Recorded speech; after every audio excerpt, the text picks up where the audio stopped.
California's deepening drought already caused an ecological disaster. Tens of millions of trees have died across the state.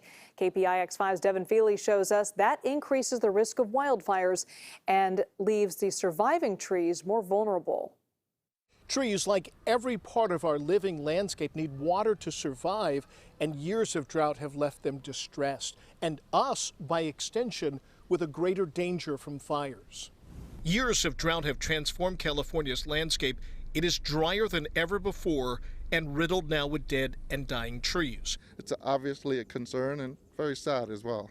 The ever-present risk of wildfires, worsened by the drought and tree die-off, was not lost on Luis Garcia when he moved to the East Foothills above San Jose's Alum Rock Park last year. I just fell in love with the area, and I was willing to assume the risk of moving into this area, even though there's probably more of a fire danger living on the edge of the city. The scope of the problem is truly staggering.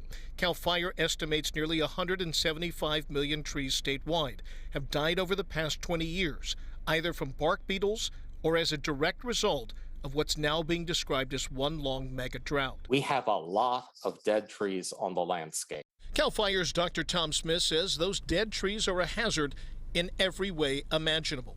Those trees are going to fall at some point, but also it's a danger for wildfires because that's a lot of dry fuel left on the landscape. A lot of trees just waiting to burn if conditions are right for a fire to start. Dr. Smith says the challenge is there's simply not enough money, nor manpower, nor facilities to deal with the removal of millions of dead trees.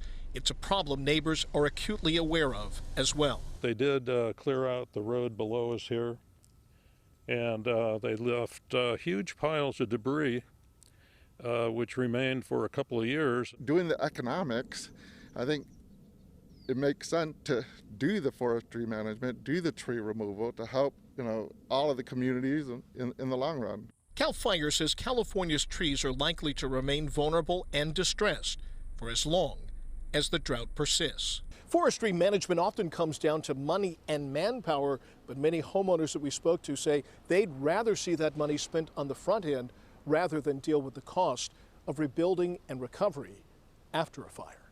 In San Jose, Devin Fehely, KPIX 5. The Biden administration recently announced a plan to plant more than 1 billion trees across the western United States.